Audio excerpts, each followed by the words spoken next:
And yeah, I talked to him this morning.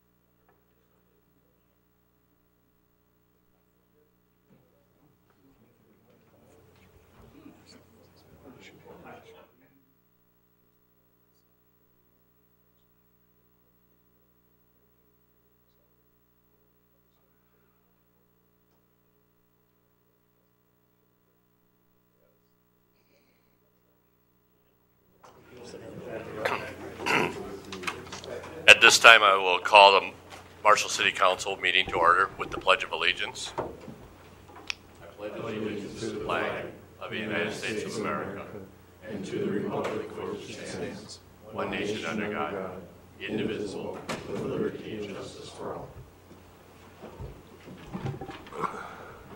I'd like to welcome everyone here this evening.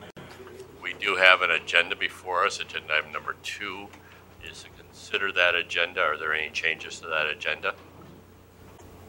If not, we'll operate under that agenda and move to agenda item number 3.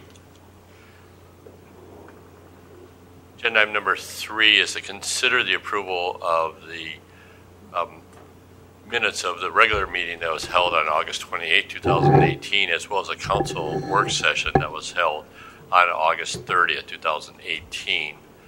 So we have 2 different meetings. We'll handle this in 2 different motions, but are there any corrections to note? First off, on the regular meeting. Move to approve regular meeting of 8/28/2018 is written. Motion by Steve, is there a second? Second. Second by Jim. We'll move to a vote.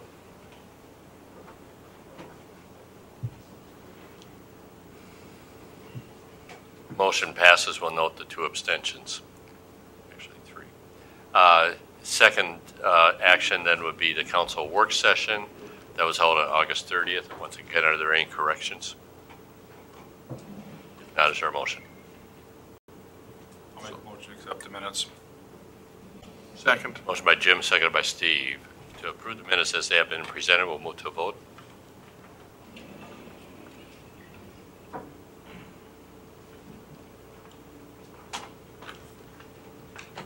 Motion passes. Agenda item number 4. And that is a public hearing. This is a public hearing related to the proposed vacation of a utility easement in the Broadmoor Valley First Edition. So we'll hold the public hearing on the resolution, and then following the public hearing, once everybody has a chance to provide input, we'll close the public hearing and then we'll consider the resolution. I'll call on Director of Public Works, City Engineer Glenn Olson, to conduct this public hearing. Thank you, Mayor and Council. If we could bring the map up on the project. The vacation of easement was requested by the sole owner of the property, and it's just a portion of the southernmost utility easement. It's, if I can, okay, it's right here, right on the south edge, and it's just a portion of the utility easement. We did contact all the utility companies, and there were no conflicts with any utilities in that area.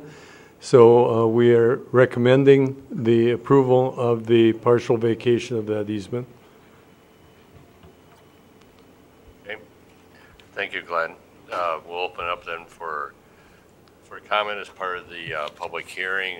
First, any member of the audience that wishes to speak as part of this public hearing. So obviously we all recognize each other, but for the sake of the minutes as well as the viewing audience, if you say your name and your address. Yep, I'm David Voigt. I live at 711 Scott Street, and we're the property lot 3 on the map, just south of the Broadmoor Valley Edition, First Edition. So with this, there's the viable 10-foot easement on that property, with the vacation of the 2.5 feet, is it still a viable utility easement with only 7.5 feet? Yes, the answer is yes. According to the utility companies, it would be in there. So generally, if there was a utility in that area, it would be power or like Verizon or gas. There would not be a need for water or sewer or storm sewer on that easement. So it's gone through the utility companies for size and location. Okay. With that, we've been approached by the utility company due to this 2.5 vacation to put an easement on ours, which there was not currently. And just with the viable easement at 10 feet, if you say 7.5 feet still a viable easement, then yeah. And do you know if that easement that they're requesting is for a proposed utility line or an existing one? A proposed, I believe. Okay, they didn't indicate to us any indication at all of that. It was But- basically going to run. They may have utilities to the back of your lot currently. Yep, we have an easement on our east edge running north and south. Right. And then they're going to come up on the north side of our lot to the corner lot there, but they wanted to carry the easement forward to the west. Okay. That's different than what we have, but I'm not saying that that's wrong. No, they could be getting easements for themselves for any number of utilities. But that 2.5 feet, I believe, of the easement vacation wouldn't impact electrical or a gas service or like a Verizon service. Okay. So just to summarize, or so I have it straight, if there's a, if this 2.5 feet is vacated on, I'll call it the northern Yes, sir. property, well, there shouldn't be a need then to pick up another 2.5 feet. If there was a need, we shouldn't vacate it, but we already have. That's correct. No. There's two different types of easements that we're talking about here. One is platted easements. Okay, and generally when we go through the plat process, we go through the idea of placing utility easements around the perimeter of all the subdivision and sometimes within the lots themselves in the subdivision. The other type of easement that is acquired are easements by the specific utility company, not platted easements. Which would not require approval by the city. That's correct. They don't require approval by the city. So in this case, the one you're talking about is probably one that's being requested by a utility company on a specific property for a specific use. Also, in the acquisition of utility easements, all utilities are contacted prior to acquiring the easements to see if there's any interest by other utility companies in the participation of that easement. So Dennis could maybe help us out a little bit here on this, but sometimes easements are granted for a specific use, like power, or like water, or like sewer, or storm sewer. And most of the time when you have a platted easement or a combined easement, they are listed for what they're provided for. You could say all franchised utilities within the city of Marshall, or just certain utilities. So that's probably what they're looking for from you is an easement that they intend to record it. That's something that's kind of new in the last 10 years too. Any easement currently acquired by any of the city or MMU is a recordable easement, where they didn't used to be. Okay.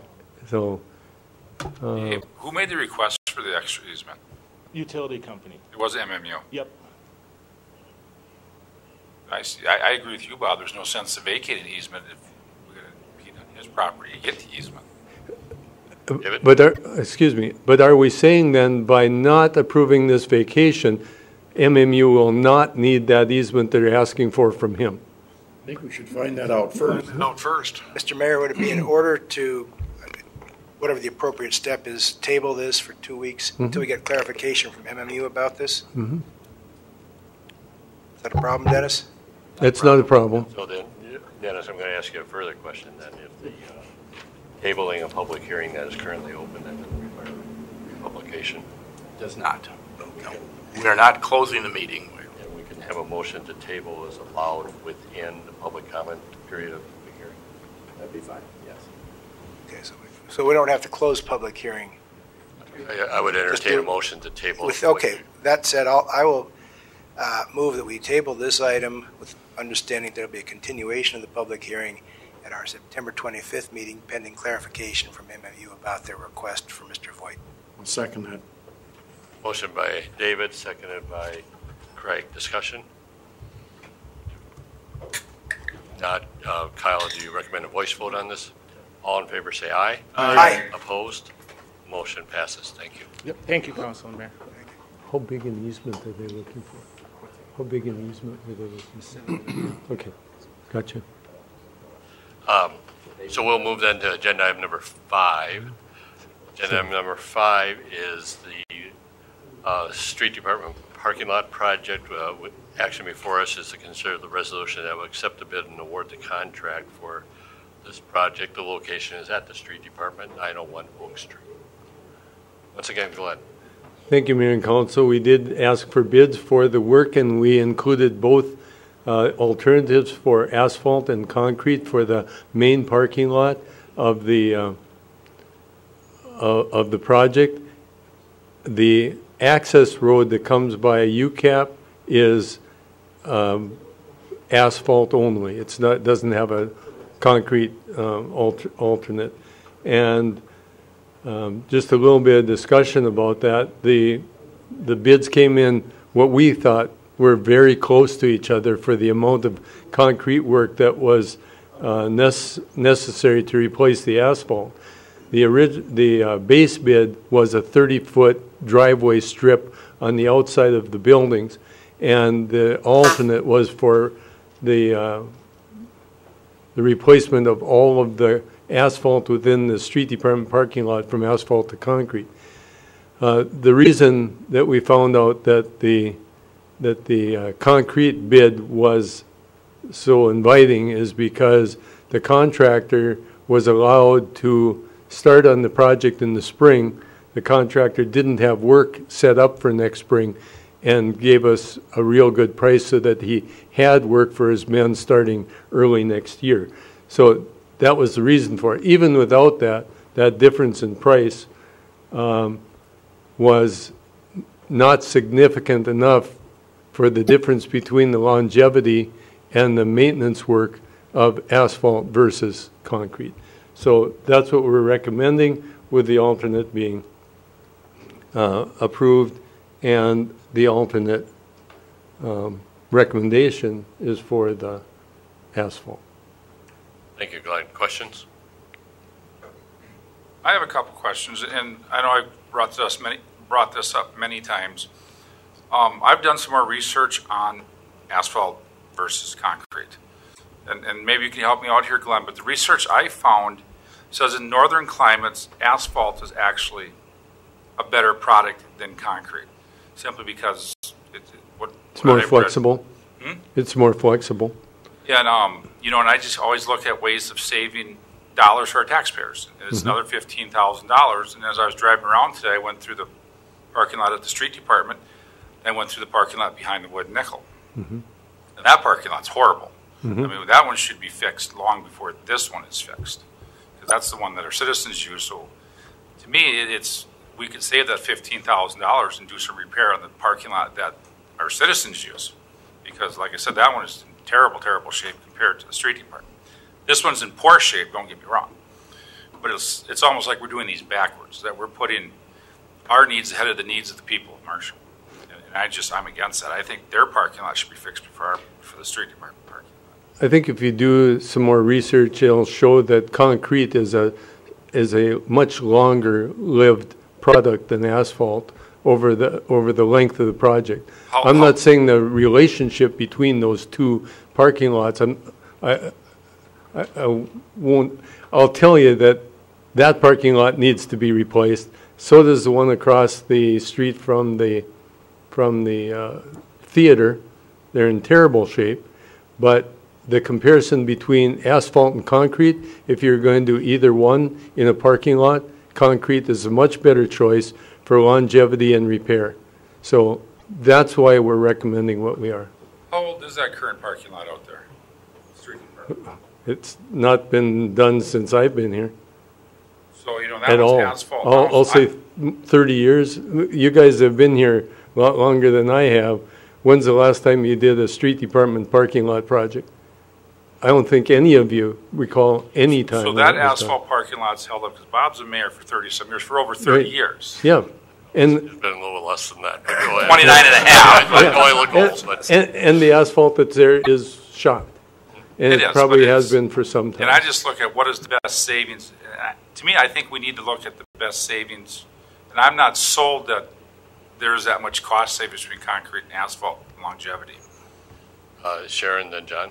Yeah, I just wanted to comment that the Wooden Nickel parking lot, the other parking lots that Glenn mentioned were proposed for 2018, but in the process of reducing costs to the city of Marshall and finding ways to pay for it, we had to segregate some of those projects. And it was a decision to do the street department parking lot because it was really separate from these other parking lots. And then we hope we can group these other public parking lots, which are city parking lots, together and do those in the near future, hopefully in 2019. But it was a proposal to do them at the same time. It isn't putting one parking lot in front of the other, although we did have to segregate at least for 2018. John. And based on our last meeting, talking, at that time I was really talking trails,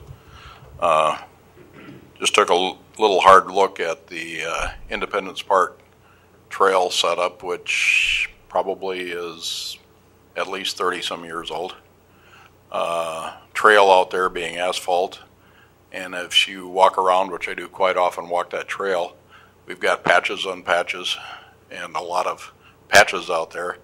And in comparison, the cement concrete sidewalk that runs along that was put in about the same time is only a couple of very minor cracks. So I think I would disagree with the that the asphalt is probably a lower cost. I think we're spending more money over and over, and this is just simply a walking trail or biking trail, that we end up sending crews out to patch it up and to fix it up, and obviously doing that several times because there's quite a few different colors of patches out there, so there's different types of patches.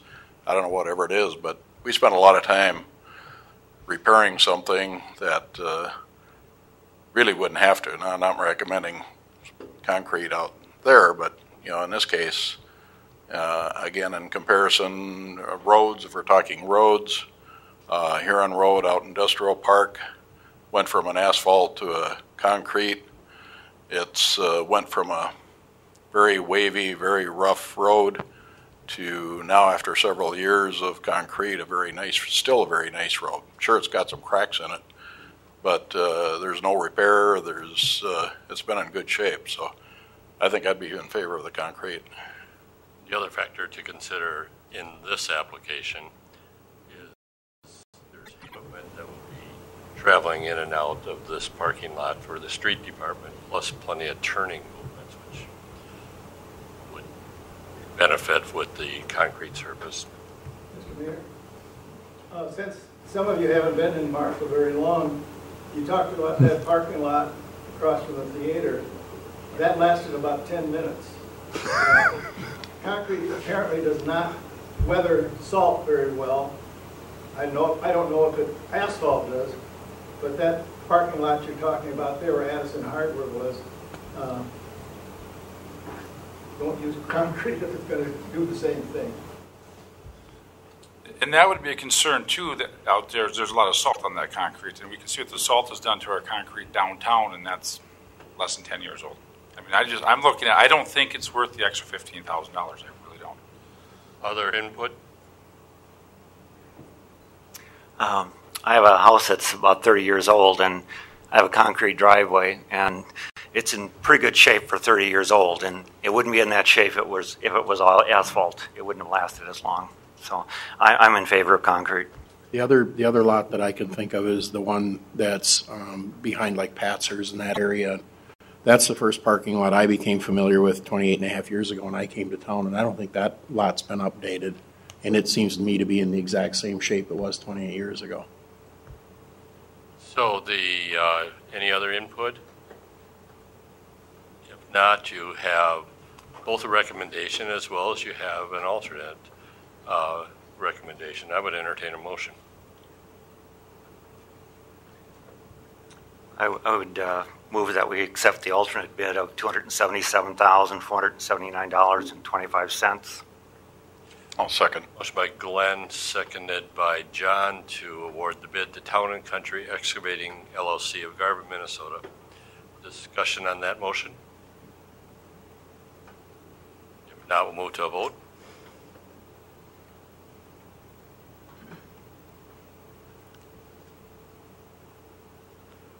Motion passes. Agenda item number 6. Agenda item number 6 is the consent agenda. We'll bring the items up on the consent agenda on the screen, which include a Light Up the Night parade to consider the request for Prairie Home Hospice and Community Care for a parade on November 30th, 2018. Consider the authorization to declare vehicles as surplus property for the police department, and to consider the approval of the bills and the project payments. Is there any item on the consent agenda any member of the council wants removed for purpose of a separate discussion? If not, I would entertain a motion. So moved. Second. Motion by Steve, seconded by Craig. Discussion? If not, we'll move to a vote.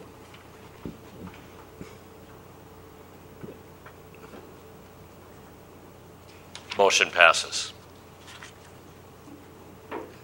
Move then to agenda item number 10. Agenda item number 10 is consider the appointment of the Director of Public Safety. I'll ask our Human Resources Director for the City of Marshall, Sheila Dubs, to present this recommendation on behalf of City Administration as well as the City Personnel Committee.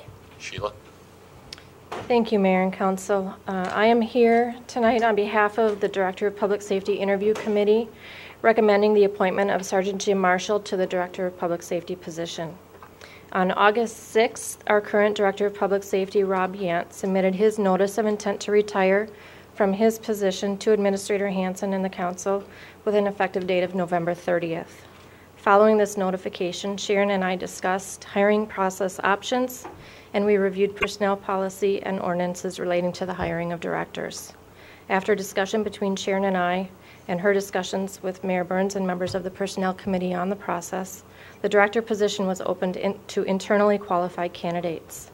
On September 4th, interviews were conducted by a panel representing community stakeholders from SMSU, the Avera Marshall Regional Medical Center, 2 members of the Personnel Committee, a member of the Police Advisory Board, Administrator Hansen, Director Yant, and myself. The panel has recommended Sergeant Marshall for the director position. As of this past Sunday, Jim has been with us with the Marshall Police Department for 26 years. He started in 1992 as a part-time police officer. He earned a Bachelor of Science degree in law enforcement from Mankato State University and has worked in a variety of capacities in our department. He has performed as a police and dare officer, a school resource officer, a corporal, an assistant police chief and interim police chief, both interim positions, and he has served in his current position as sergeant since 2010. He has also successfully completed the Emergency Management Professional Certification through the state of Minnesota. An employment agreement with the city and Jim Marshall is included in your background materials. If I can, I would like to briefly explain the terms of that to you, and then either Sharon or I can address any questions you have as a result of that. I'll start with just page 1. Clause 1 does reference an Appendix A, and I will note that the job description was not in your background materials. I do have a copy of that with me if you would like to see that. I apologize for that oversight, but the job description will be attached to the employment agreement. The term of the employment clause, Jim would begin the director position on December 1st. Rob will vacate that position. He will officially retire on November 30th. The starting salary for the position will be $99,819.20. He will be subject to a 6-month performance evaluation and an annual performance evaluation, and then thereafter annual performance evaluations by the city administrator. He will be provided the same sick, vacation, and holiday benefits as all other non-union employees. He will also be able to elect the same health and insurance benefits as provided to all other non-union employees. He will be entitled to the same deferred compensation options as all other non-union employees. Under the dues and subscriptions and professional development clauses, these are subject to city administrator approval, of course, unless travel would include out of state, which does require the council approval. There's a clause in there about a cell phone. He would be paid the same monthly cell phone allowance as our other directors are provided, which is $80 a month, and that is set by the council through our personnel policy manual. Under the community participation clause, the city would reimburse him for membership in one community service organization. The automobile clause, he would receive an allowance of $250 a month, which is consistent with our personnel policy and the Director of Public Works position. The clause entitled Termination of Benefits describes any benefits that the director may be eligible for if terminated from the city. If terminated for cause, an example might be misconduct, no termination benefits would be payable. If terminated for reasons other than cause, the agreement does provide for 6 months of salary and 6 months of the employer share of the health insurance premiums for the employee. The employee would still be responsible for their own share. If the director chooses to resign, we are asking that he give at least a 45-day notice. There's a death and disability benefits clause.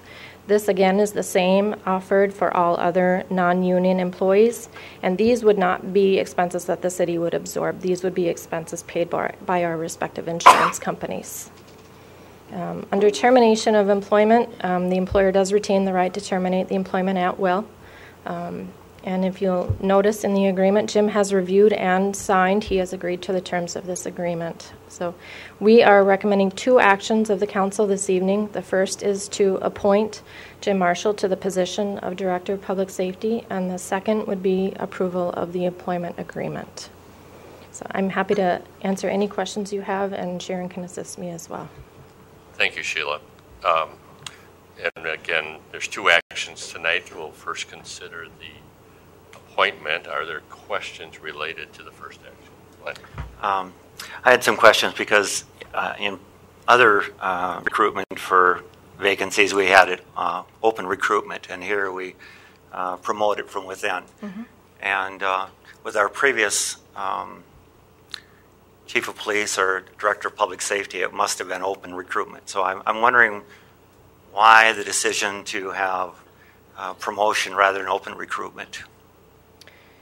Sharon and I believe that we had 2 very highly qualified internal candidates for this position, and so we decided to not extend an open external search to fill the position.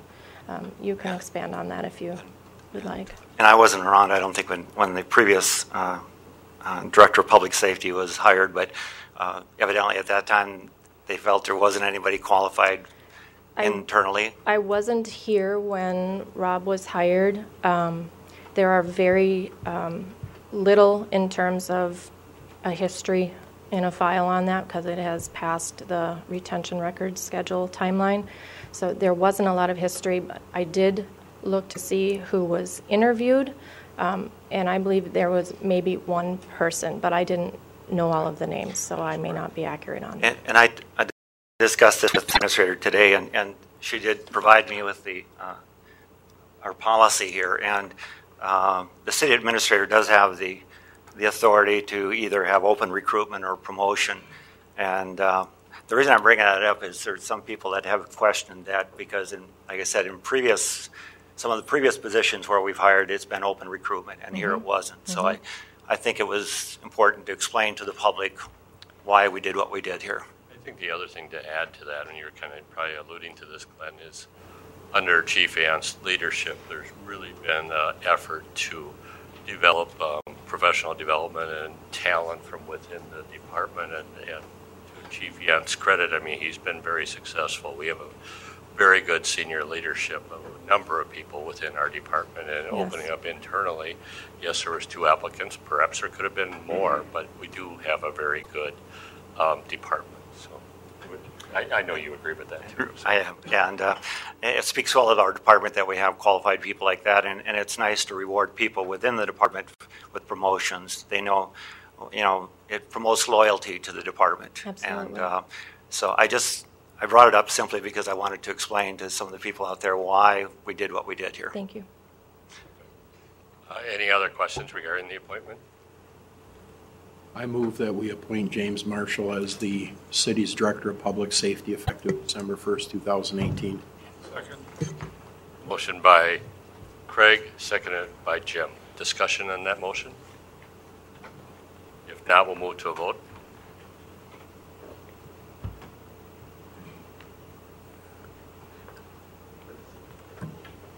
Motion passes unanimously.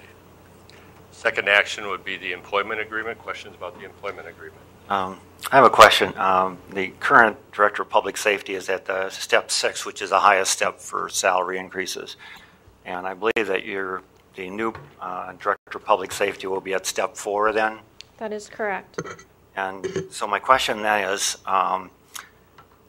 he will be hired on December 1st. So on January 1st of next year, does he automatically get a step increase so that in 1 month he'll be at step 5 instead of step 4? He will not receive a step increase on January 1st. If the council were to determine that a general wage increase was applied to all non-union employees, maybe that's what you were referencing when the council determines an across-the-board general wage increase, like a COLA increase, then that would be applied, but not a step increase. The step increase would follow on an anniversary date. So he'll wait one full year before Yes. he'll get that. So he doesn't automatically get an increase No. within 1 month. Okay, that was my question. The Thank you. increase would happen just with a general wage increase as applied for all other non-union employees. Right, thank you. Any other questions of Sheila? I move approval of the employment Hold on agreement. just a second. John, you have a question? I was just going to ask if there's any chance we could change the job title so we could end up with a Marshall. I think Marshall, Thought of it. Only his middle name was Dylan. Oh, okay. John, I think marshals are federal.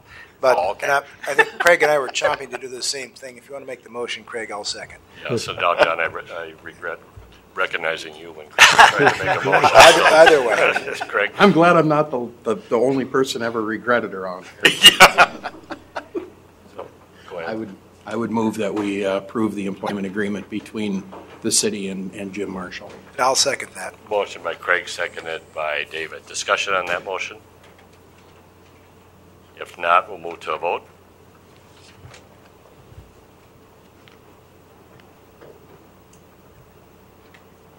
Motion passes. Jim is here. Let's congratulate him.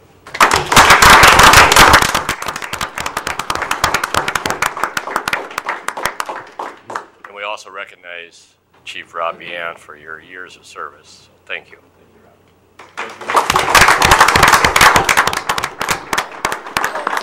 Mayor, it would also be in order to thank the members of the interview committee who were whistled in on pretty short notice to deal with a very important and sensitive task. Very good, yes. And those members that were involved in the interview, Craig and Steve, thank you. Thank you. It was a real privilege and a really encouraging to have the pool of candidates that we had. It's very proud of our police department and the job that's been done to build our force and just the good quality of folks that we have there is really a tribute to the city and to Yant and to the rest of the force. Thank you, gentlemen. Okay, with that, we'll move then to the next agenda item, which is agenda item number 11. Agenda item number 11 is consider the potential special assessments to Jackson Acquisition Corporation doing business as BH Electronics Incorporated. Of course, there is a public hearing that was scheduled on this in September. The representative, Brian, has represented that this be discussed. Dennis, I'm going to turn to you for your recommendation here. Goodness, Mayor, I did not see this. I've been out of town, and I know there was concern. There will be a public hearing. That's the time to address everything. If there are objections, we need written objections filed. If it's up to the council as to set the amount. BH Electronics letter. Okay, Sharon. Yes, Dennis, you were on business this afternoon, yes. So we had a late request to be on the agenda by BH Electronics, now known as Jackson Acquisition Corp. And we did get a letter submitted, and Brian, if I'm pronouncing your last name right, correct?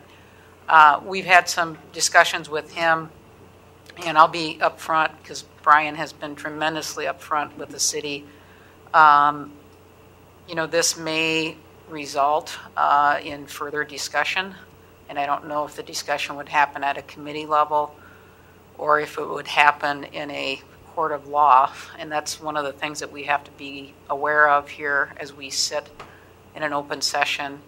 And so I think recommendation to the council is we can certainly hear from Brian. I don't believe it would be in our best interest to have a full-fledged discussion or defense of our special assessment process at this point.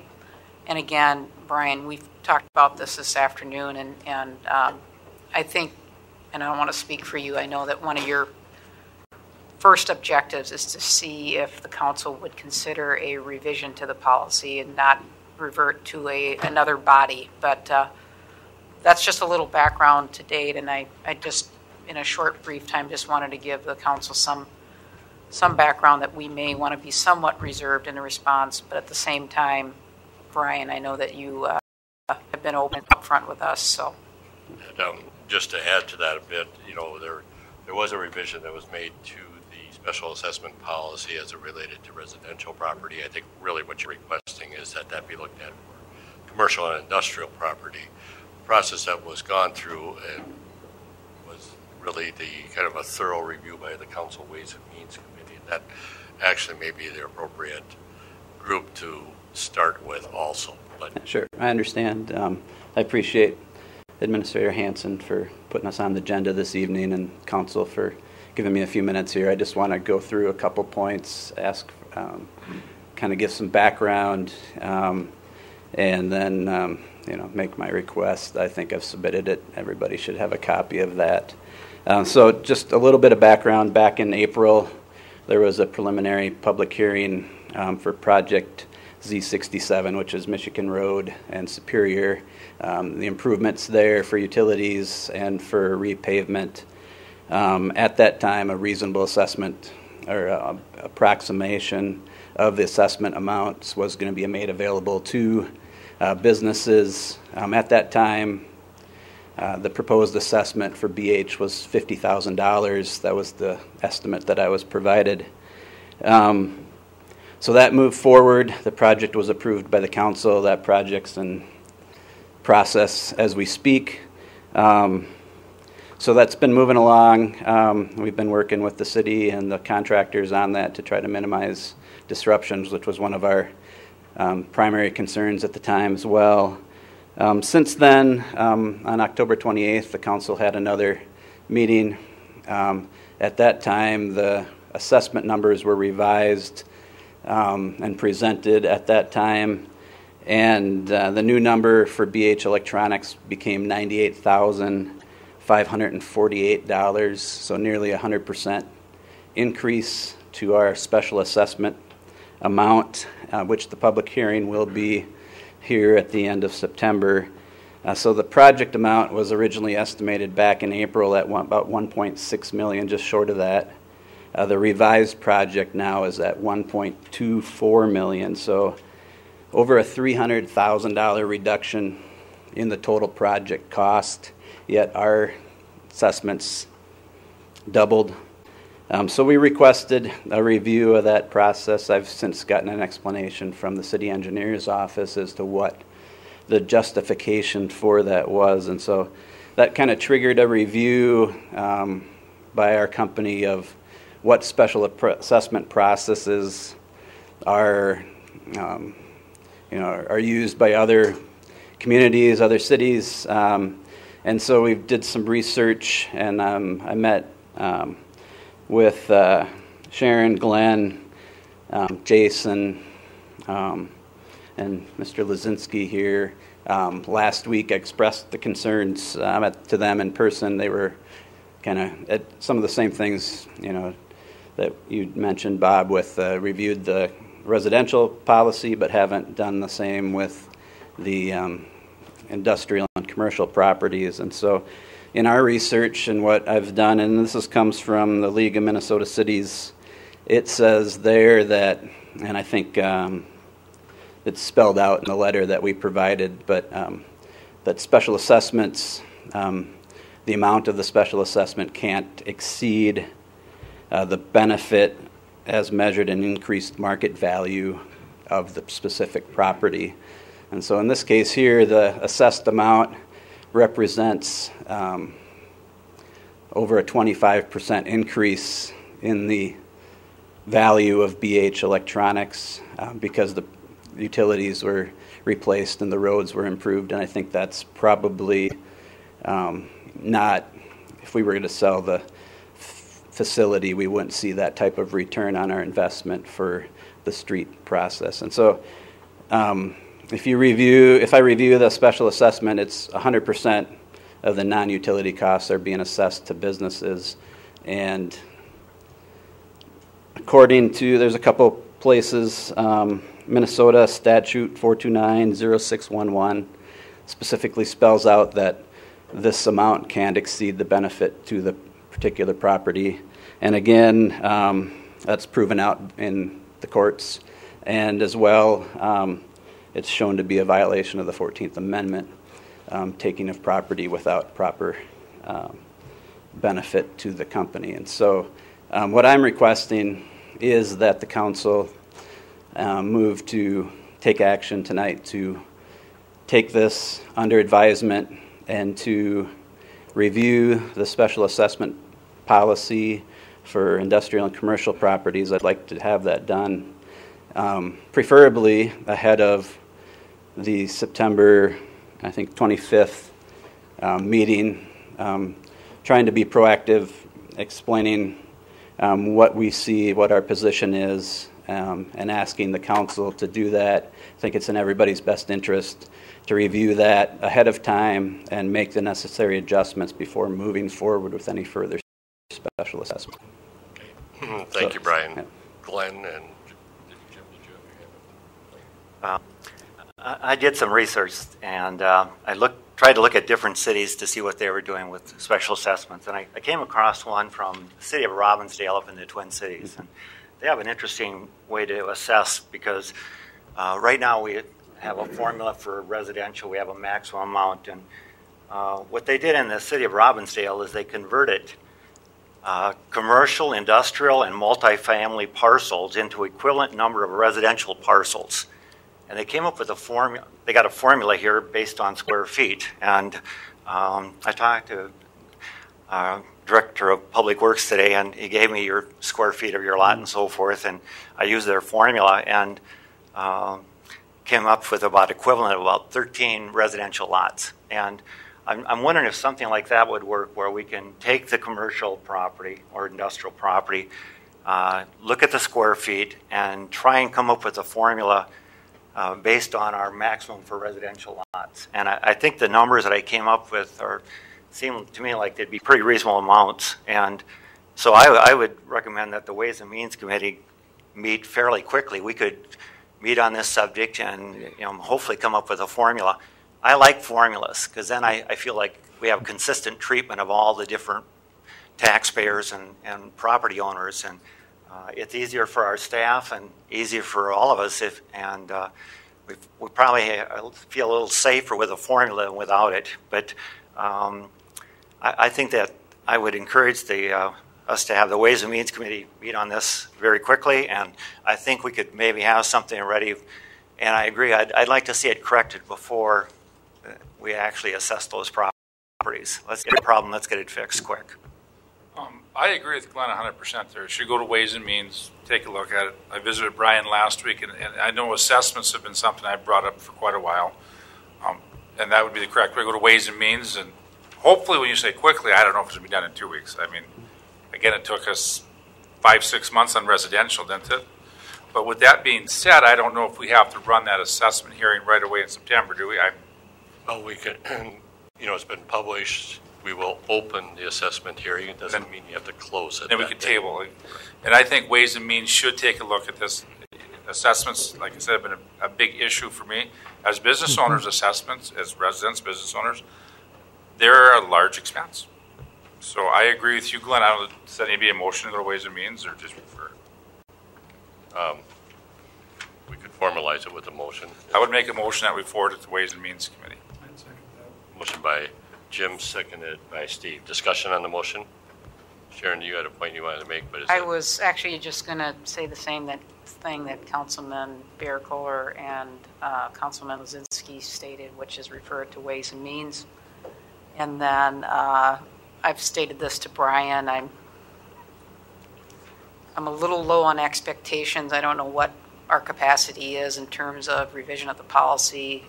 At some point we've got to find outside other revenue, and I'm not sure what that is. And so I just asked for moderation and expectations, and I think you've been pretty good about doing that so far since we've started this session. Other discussion on the motion? If not, Kyle, this is a voice vote. All those in favor of the motion say aye. Aye. Opposed? Motion passes. We'll note one abstention. Thank you, Brian. Right, thanks. Agenda item number 12. Agenda item number 12, consider the approval of the Memorandum of Understanding with Marshall Amateur Hockey Association for the ice rink fees. I'll recognize Scott Vanderbilt, Director of Community Services. And then also recognize there's members of Marshall Area Hockey Association, including the president, that are also here this evening. So be prepared to make some comments or answer questions. Scott? Thank you, Mayor and Council. Before you tonight is a memorandum of understanding that the city staff has worked out with MAHA leadership in regards to ice rink rental fees. I'll highlight a couple of items from the MOU that's before you.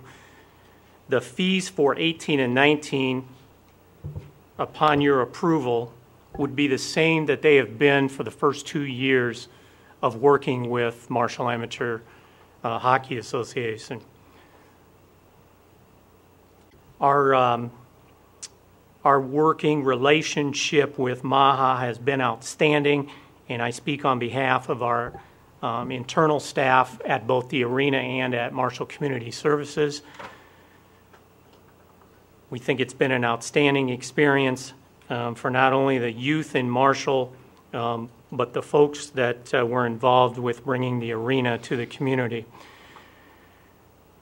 I would take any questions from you in regards to the agreement, and then I would ask Scott Mao, current president of MAHA, to come up and speak to the relationship that the city has had with MAHA and touch on some important statistics and facts that MAHA has been able to bring to their programs. So with that, I would take any questions from you. Okay, thank you, Scott. And Scott, you may want to come forward also. So recognizing Scott Moat, the current president of Marshall Area Hockey Association, I'll open up for any questions of either Scott. I noticed that in our fee schedule that the high school pays $75 an hour and Southwest Figure Skating Club pays $75 an hour, and Community Services pays $75 an hour.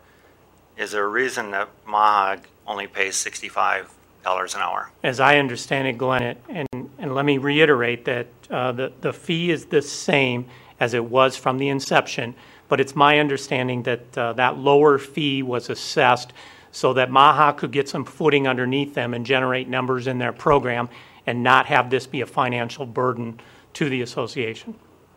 I think also initially it would recognize the contribution that MAHA had made to the facility in terms of equipment. There were some in-kind exchanges done as well initially.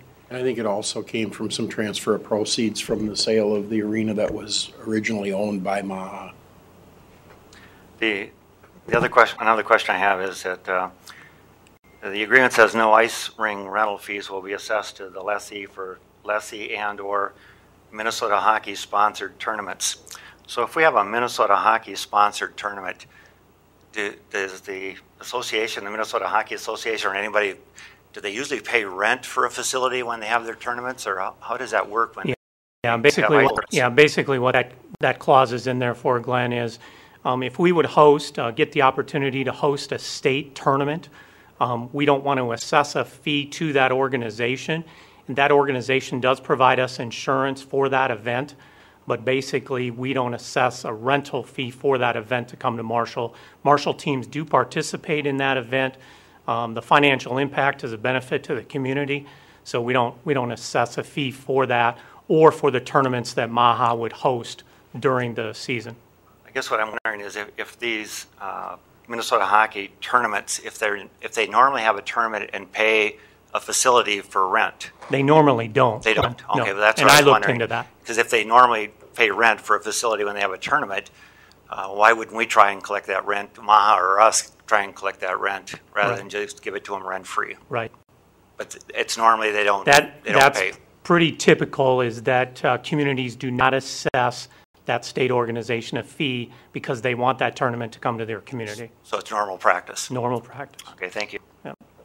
Any other questions? Scott, I want to give you an opportunity to say something on behalf of MAHA too, even though there may not have been a specific question. So, as Mayor Burns said, I'm Scott Malk. I'm here representing Marshall Amateur Hockey Association. Also got other board members here from the association. Thank you for having us to share with you what has been happening with the Marshall Amateur Hockey Association. First, as you know, that was mentioned earlier, we work side by side with Community Services to outfit the kids with hockey gear, skates for their programs. Examples, Intro to Hockey and Learn to Skate programs. Another thing that the association does, we're directly associated with Hometown Hockey Heroes. This was put together a year ago to do community projects to teach our young hockey players how to pay it forward and help the community that supports them. Teach them that it's more than just hockey. Examples, we've worked with Heart to Heart, Food for Kids, United Way, and at Hill Streetway. Now I'll give you some statistics from our first few years at the Red Baron Arena. Ice hours used. In the first year, 2016 and 2017, we used 593.5 hours. 2017 and 18, 715 hours. This current year, 2018 and 19, we expect to use at least 100 more hours with more teams and kids in our association. We have also been buying more ice time for our members to use during the summer months. Now I'll go to numbers of players. The last year that we were at our old arena, 2015-16, we had 135 players from Bantams on down. 2016 and 17, the first year at the arena, 136 players, so only one player more. 2017 and 18, second year, 158 players, 16% growth. 2018 and 19, present year, first, right after registration, we have 165 players as of now. We expect to get 180 to 185 players with Learn to Skate, Intro to Hockey, and the Little Minnesota Wild program. That would be a 14 to 17% growth. We believe it is realistic to achieve 5 to 10% growth over the next couple of years. For example, the last year at the old arena, there's 192 players there, and that was all high school teams and everything down. So it's been growing well. Number of teams. There's 2 teams at all levels of the boys programs, and close to 3 teams now at one age group. The fullest consistent roster numbers we have seen at the girls levels, 10U and 12U, since we added the 10U level. Mini mite and mite numbers continue to grow. That is the foundation of our association. We were very lucky this year. We were selected to host the Little Minnesota Wild to learn to skate program. We have 47 new young hockey players participating. For the $125, they fully outfitted with hockey gear, including skates and Little Wild jersey, and 4 one-hour-long ice sessions. We hope to gain some new hockey players from this. We have this program for 3 years here in Marshall at the arena.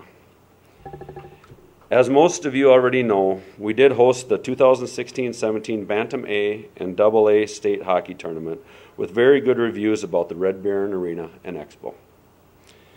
Switching gears here now to let you know our first year running the concessions, it was not without some struggles and learning, but we believe we represented Marshall and the Red Baron Arena and Expo well.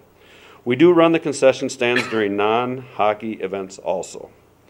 It took 2,300 to 2,400 per person working hours to run it. All volunteer hours, this is with just all volunteer hours. Our net income was $27,000. What we do with the funds raised.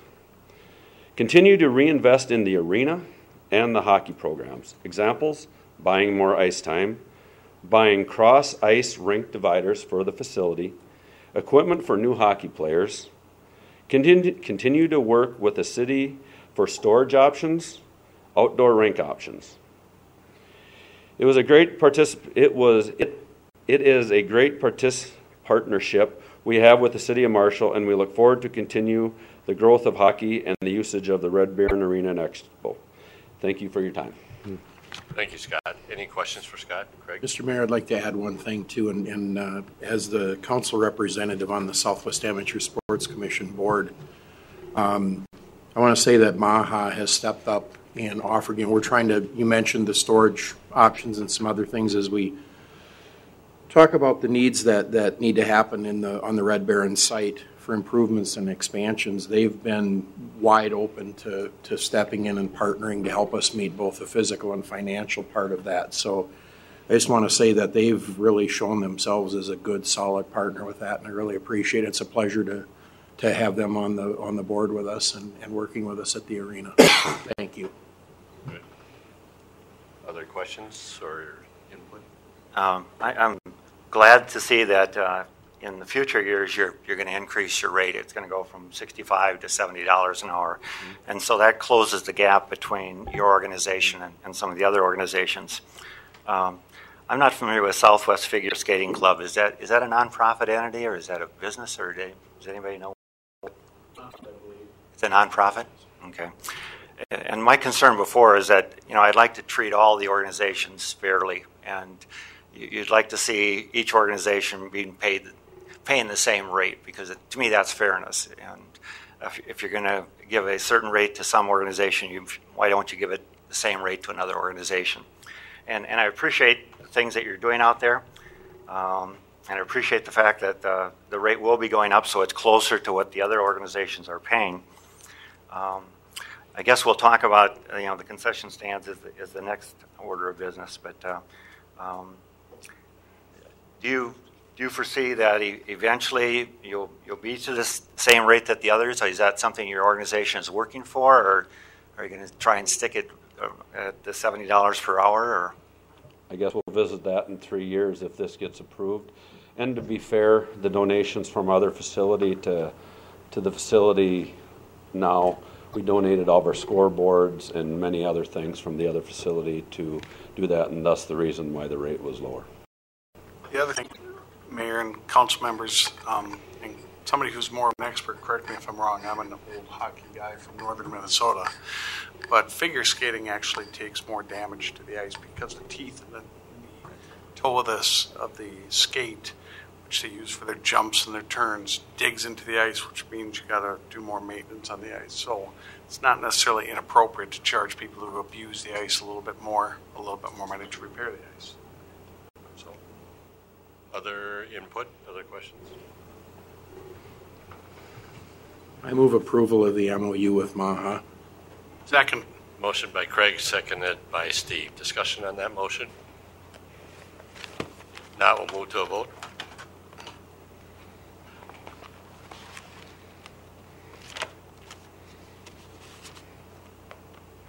Motion passes. We'll now move, you may just well stay up here. Yeah. We'll move to agenda item number 13. This is consideration of the approval of the food services agreement with Marshall Area Hockey Association, a Minnesota nonprofit. Scott Vandermillen, once again. So basically the food services agreement before you is a renewal of the existing agreement that expires at the end of this month. Once again, the city is very fortunate to have such a good partner in MAHA to be able to provide quality services at the arena. We want, again, City Administrator Hansen and myself met with Scott a month ago, talked about the renewal of this agreement, and basically the only changes in the agreement that you will see are the renewal dates and I think some signatures for staff that have changed since the original agreement had started. So with that, I would take any questions from you. Maybe, and Dennis, you might want to chime in on this matter too. When the arena first opened, it was envisioned that there would be a private vendor that would provide the service, and there was never ever a private vendor that was willing to enter into a contractual agreement to provide the services. There was a private vendor that provided the service, attempted to, but did not, couldn't provide the number of hours to really make it profitable to them covering their cost, which they had to cover their cost because they weren't volunteering. So the alternative was MAHA, where utilization of not only their organization, but their volunteer efforts. But Dennis, am I correct in saying you are correct. There were many companies, enterprises contacted to see if they would be interested, and we just couldn't line anything up. So that really has to do with the number of hours, and games are unpredictable and tournaments are unpredictable, and you might be done at 9:30 at night and it might be 11:30 at night. See. Questions for Scott? Certainly, I appreciate the dedication of the parents involved in MAHA. They work very hard. Are very passionate about helping their children in hockey, and it's to be commended what they do. I appreciate you provided information about the $27,000 that was raised in the concessions. Do you have any idea what the total sales were? 59,600. 59.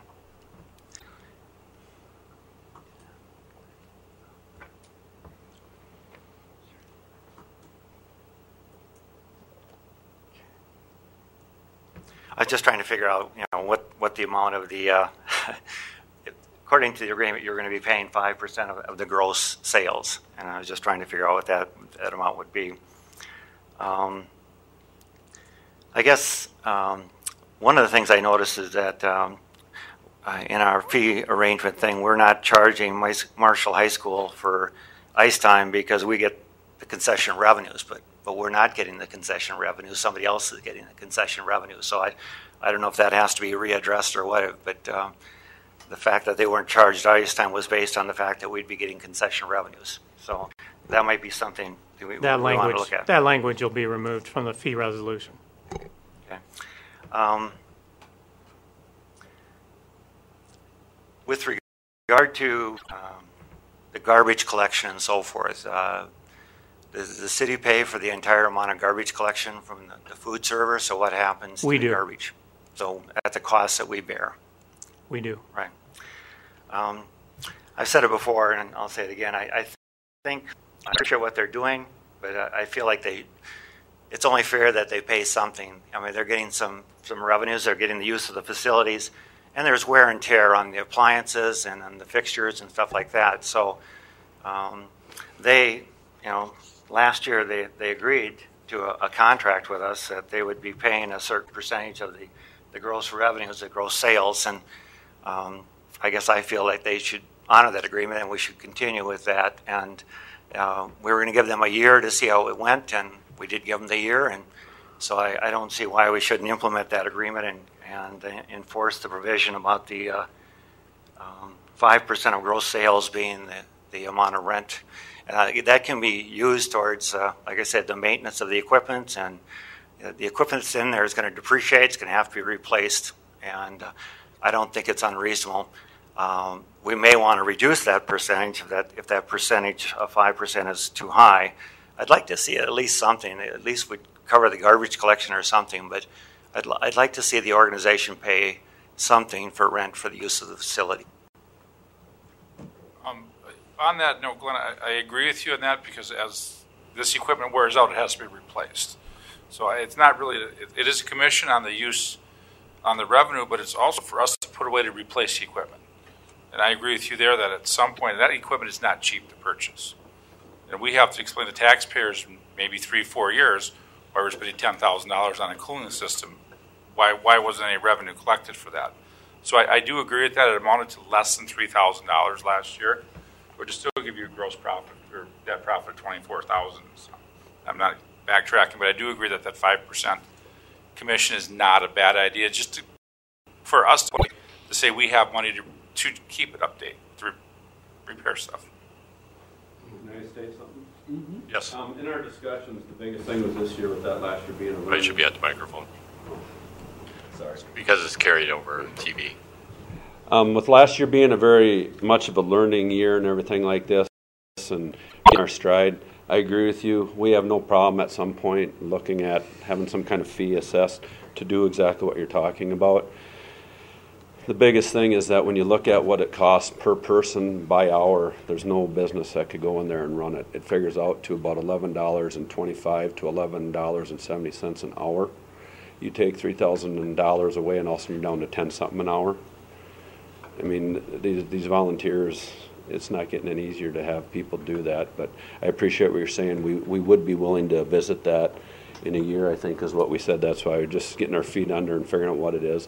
I think we can do better and do well with the numbers we have and the tournaments we're able to run, but I am open to a fee at some point, and just hope they'll support us for the next year. And Craig. Scott, who sets the fees for the vended items? Do you guys? We do. There might be some room for surge pricing or. Right, and that will have to be done if the stuff goes up. And go back, like we said, we do reinvest back into the facility with the money we make. And Craig. Yeah, and thank you, Mr. Mayor. And that was going to be where I went with this. And I know that it's always best to have the agreement spelled out for the protection of both parties or all parties involved. But I think as we look at the 5% and run the numbers, and it's in there about $3,000. And again, as we think about the $3,000 and we make a statement or take an action to establish or impose a fee, again, look at the whole picture and let's measure the other things that they contribute back and know that it's the whole picture, it's the whole package. Yeah, it's always good to capture things in an agreement, but we're all, as much as it sounds maybe a little crazy that we're this far into the Red Baron Arena and Expo and we're still finding our way. We are still finding our way.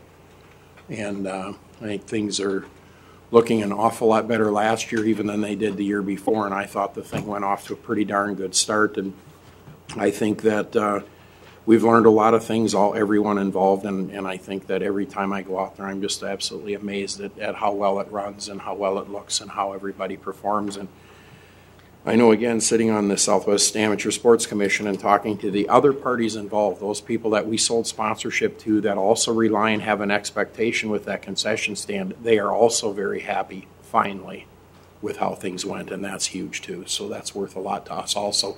We get things through that concession other than the profits that they make from that concession, and we have to consider that also. Who cleans up the rink after Maha events? Depending on the area, we clean up the whole concession area, the tables, sweep it up in the concessions. And the arena staff out there does an outstanding job, by the way. But we do as much help with them. I mean, if they ask us for help, we are there. So that negates custodial costs that Yep. we're not having to pay for that. So The Prairie Home is using Independence Park, and we have an agreement with them, and they are paying us a fee. And there were some on the council who felt that they shouldn't pay anything, and I think they felt very strongly they should be paying something to show that they're not getting favoritism, and that, you know, and so sometimes it doesn't have to be a huge amount, but at least paying something for the use of that and get from the concession stands and using the facilities. I think that would help to show that there's not favoritism towards your group versus any other group that's in there. So, any other points to be made? I move approval of the agreement. I'll second. Motion by Craig, seconded by John, for the approval of the food services agreement with Marshall Area Hockey Association as presented. Discussion on the motion. I do appreciate Maha does, but I cannot support the agreement because we do have to put in costs for replacement. As any business that runs, and I own several of them, we take revenue and put it away to replace for capital improvement. And we need to do that for this kitchen, food service stuff, or else we're going to be explaining to taxpayers in 2-3 years why we're putting $10,000, $12,000 into a concession stand, and we did not plan for it. Other discussion on the motion, Steve? I'm thinking similarly with Councilmember Lazinski and Councilmember Bearcooler, but I think as we all get our feet under us, starting out at 5% might be a little high, and in good faith, if we started at maybe at 2-3%, 2.5%, 3%, I don't care. And then ratchet it up as you guys get more efficient and we have more companies coming, or more tournaments coming in, and more revenue from custodial. I would think that would be reasonable and a good compromise. I like that idea. And I don't disagree with that, but what I again would like to say is that I think we need to look at where we've been at and the proposals that are on the board with what are going to be done in kind and in support, and there is revenues that are going to come into projects and things involving the Red Baron Arena and Expo from Maha that are not part of this agreement that are going to be substantially better than the 5% from the concessions. And I think we have to continue to look at this as the whole picture. I am absolutely in support of getting it worked in so that both sides have an understanding that's in the agreement, but by the same token, I think as we all work this together, it's not like we're dealing with somebody that's outside of the community. This is another community organization. We're all residents here. We all serve the same end game here, and I think we have to look at the whole picture and the revenues coming in from us. It's not like they're not paying us. It's just that we're not getting it directly as a 5% or 10% of the gross sales of the concessions, but it's not like they're not contributing above and beyond because they are. The other factor, and I think there's excellent points that have been made. I'm not disagreeing with that, but the other factor to always remember is that the voter-approved food and beverage and lodging tax is the purpose of that, and the sole purpose of that is to support the operational costs of the Red Baron Arena as well as the Merit Center. And so there is that fund that will continue to support those operational costs, and that does include the updating and replacement of equipment. Mr. Mayor, just one other quick point, because I know this has been a longer discussion. One of the analysis we didn't do, which we could following the completion of summer concessions at the softball complex, is we didn't present cost avoidance figures. And one of the things that we gain by this is we're not staffing and paying for personnel like we did at softball complex, and we'll have some numbers, better numbers now that we just recently kind of came through the summer. So a cost avoidance needs to be something we need to kind of consider too. It's not just what we're not getting in return, it's what we're not paying out in staff time. So Mayor, for my understanding and for anybody out in the TV land, the sole purpose of the beverage and food tax is to support Merritt and Red Baron. The operational costs, yes. And the operational costs. Construction also, however, it is. So it's covered. So we're going to charge them for their concessions and to cover costs, and technically they're double taxation then. Well, they are paying with their sales, they're paying Sure. food and beverage tax also. Okay, other discussion on the motion? Thank you. Can I make a quick comment? But I'll need you to come up to the microphone. So. My name is Jason Peterson. I'm a resident of Marshall and on the Marshall Hockey Board. To answer Councilman Bayer-Kohler's question when he asked about why Maha was paying a lesser rent, part of this is this whole concession deal factors into that as well. Our organization took on a huge burden, as Scott outlined, by the number of hours that it takes to run that facility. Yes, we did make some money off it, but that is a huge deal, a commitment on our part, on our members' part to do that. So I just wanted to comment to you, Mr. Bayer-Kohler, about that, why there was a lesser rate. I was involved in some of the negotiations in the past, and that was one of the things that came up, was just our commitment to the concessions and to keep that open. So. Right, and I get that, and I guess the point I'm making is we're not asking for a huge amount of money, and I think the idea is work out something that you can pay so it looks like you are paying for the benefits you're receiving. Otherwise, it looks like we're subsidizing your organization, or we may not be subsidizing other organizations. Right. And the public perceives that as being unfair, that certain groups get favored treatment. And we see that with businesses or organizations that the public is concerned sometimes when they think there's favoritism going on.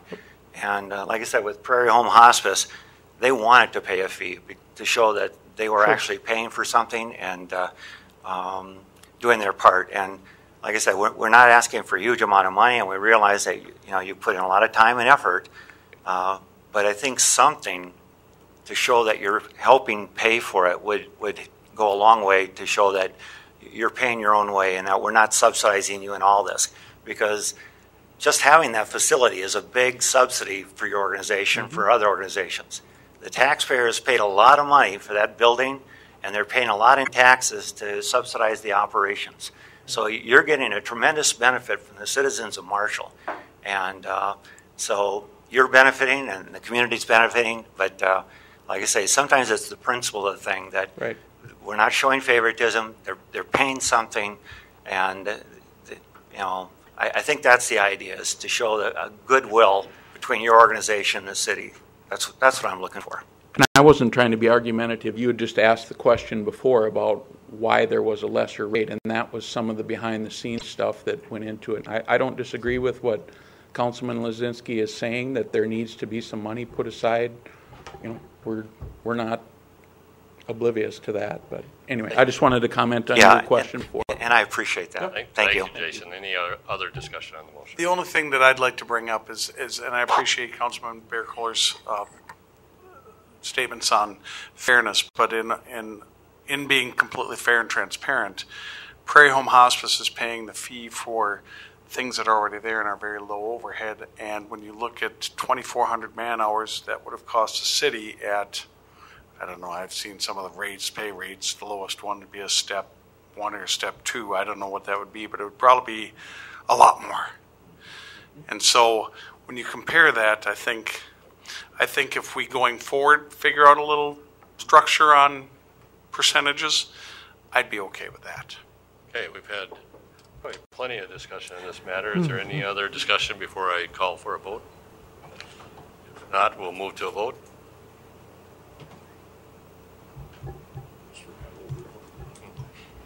Motion passes. Thank you. Agenda item number 14. Agenda item number 14, consider the approval of the wine license and on sale 3.2% malt liquor license for the Marshall Daily Grind, doing business as Main City Coffee and Coffee Company. Are there questions about this application? Kyle, you have anything to add? I was just going to add that Under State Statute 340A, Section 404, Subdivision 5B, I believe, we do have to, or the city has the option by ordinance to allow the sale of strong beer with a combination wine and on sale 3.2% malt liquor license. So we will be introducing this ordinance, and then it'll be back in 2 weeks for council approval. Greg? Just one question now. We've approved for the public use or the private use of public ways in that area, correct? Yes, but I see what you're getting at. The liquor would be inside only. It would be restricted to not on the street. Correct. Okay. And in their application, they have no intentions of even getting to that, but they would not be allowed to. Okay. It has to be that was the only question. Confined to the building itself. Any other questions for Kyle? If not, on the wine license at a fee of $200, I would entertain a motion. Also move. Second. Motion by John, seconded by Jim. Discussion? If not, we'll move to a vote.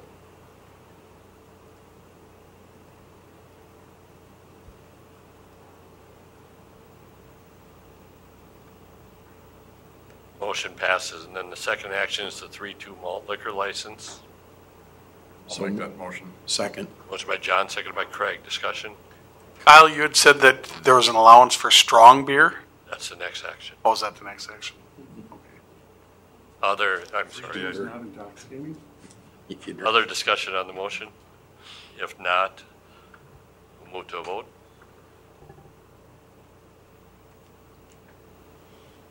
Motion passes, and then the third action was the introduction of the ordinance granting Marshall Daily Grande LLC the intoxicating malt liquor on sale license. And Kyle, maybe you want to reference that again.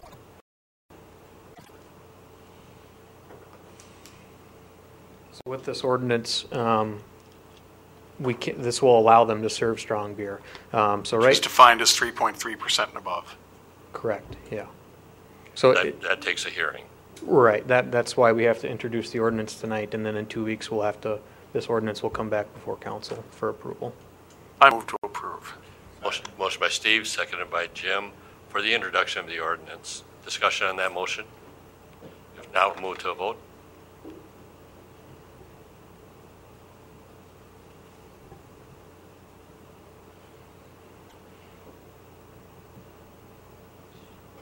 Motion passes. Agenda item number 15.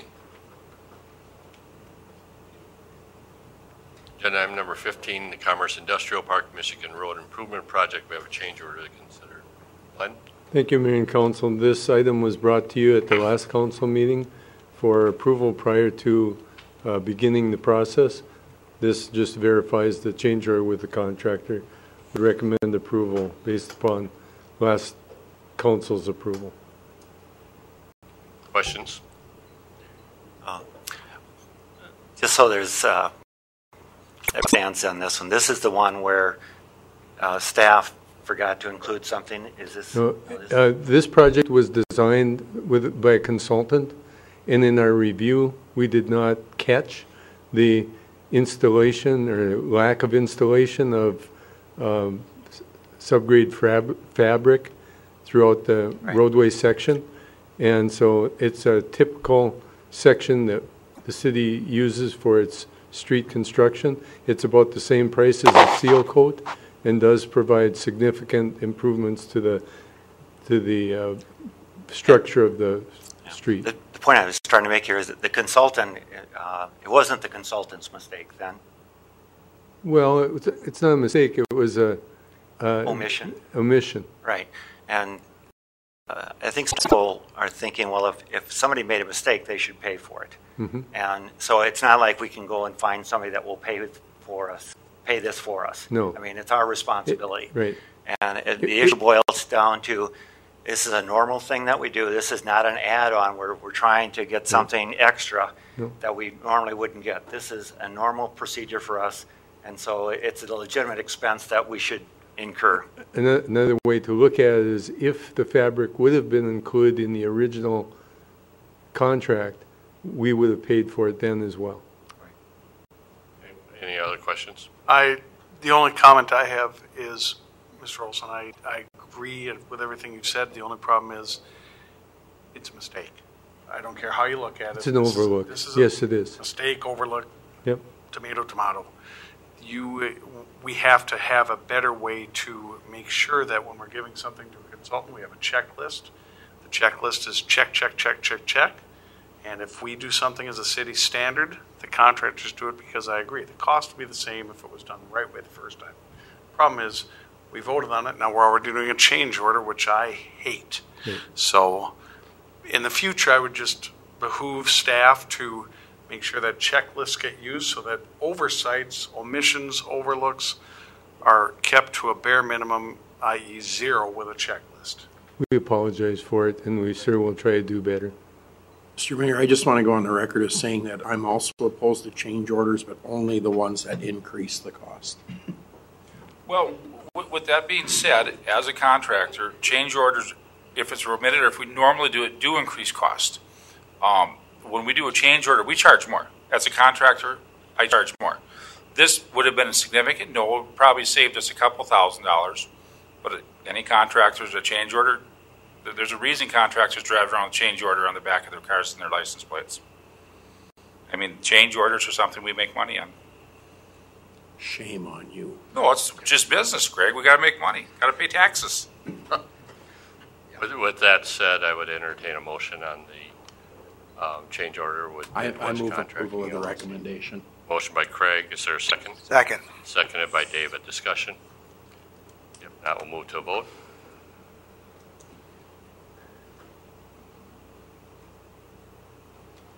Motion passes. Agenda item number 16.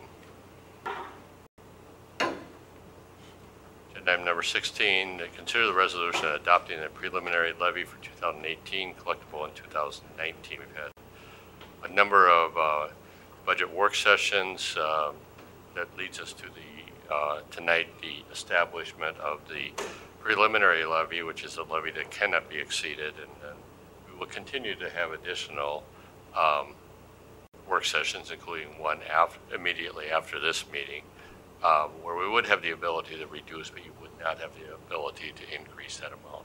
Sharon? Mr. Mayor, Councilman, I did provide the council and participants in the audience a memo just to give some background on how we arrived at our preliminary levy. First off, by stating some levy impacts, that this listing isn't all-inclusive, but does cover a number of items that resulted in my recommendation for the preliminary levy. Our source of outside revenue, not related to charges for services or special assessments, and outside the property taxes, the local government aid. And I have some comments about local government aid later, but essentially we have a flat local government aid amount going from 2018 to 2019. We are in the service industry with people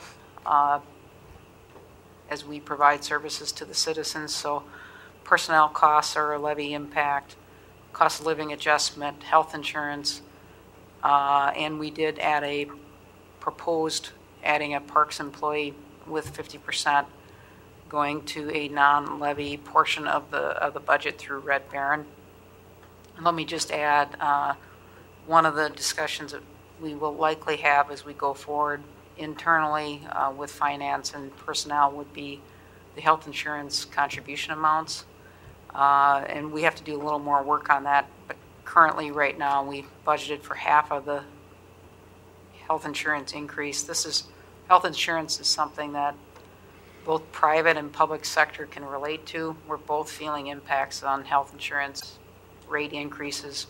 It may be that in 2020 we look at additional health insurance coverage options beyond the service cooperative, but for 2019 we may want to stay put based on the pool and resiliency of the pool for 2019.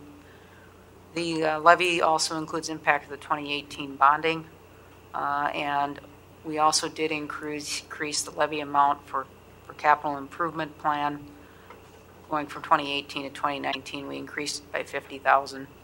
One of those considerations is street overlays and repair, which, as Director Olson has commented both in work sessions and at the council meetings, the $350,000 amount doesn't cover it, so it really should be a lot higher than 400,000, but we're trying to be conservative as we possibly can.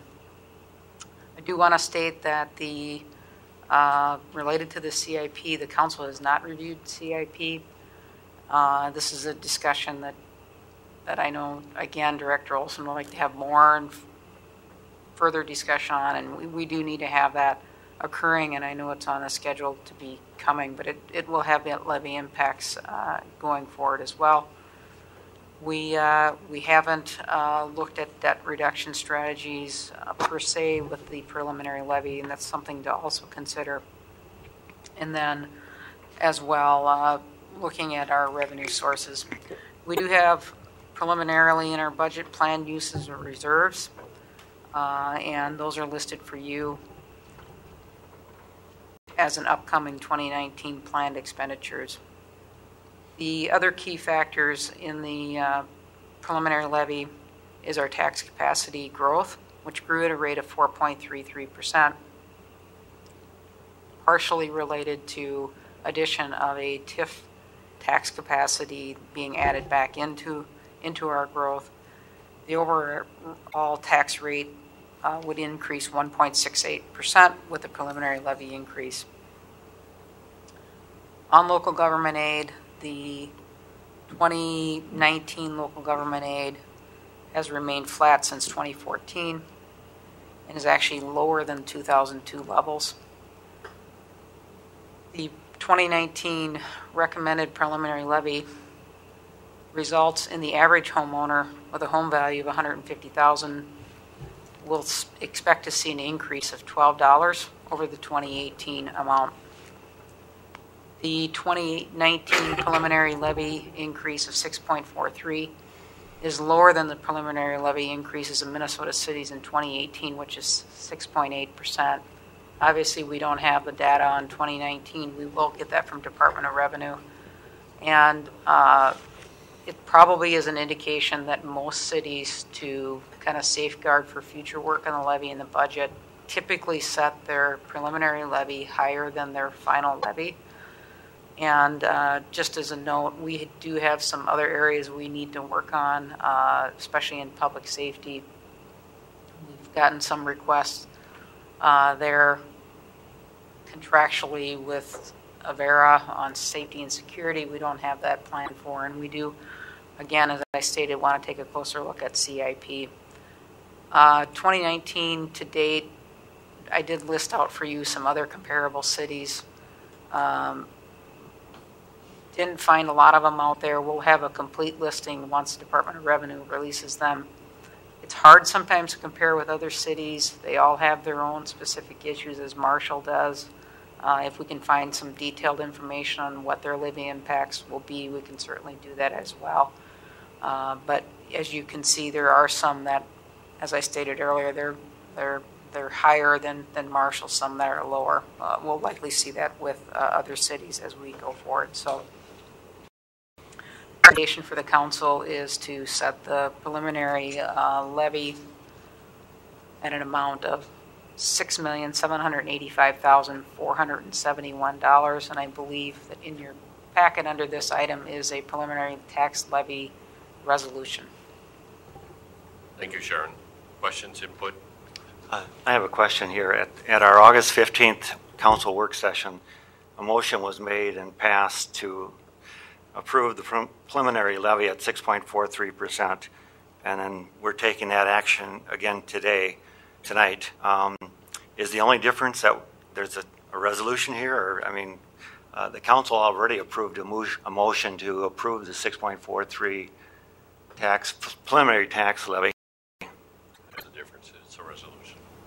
Just the fact that now there's a resolution to that. Right. Okay. Thank you.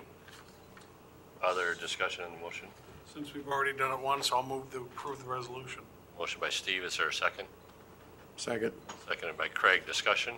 If Not, we'll move to a vote.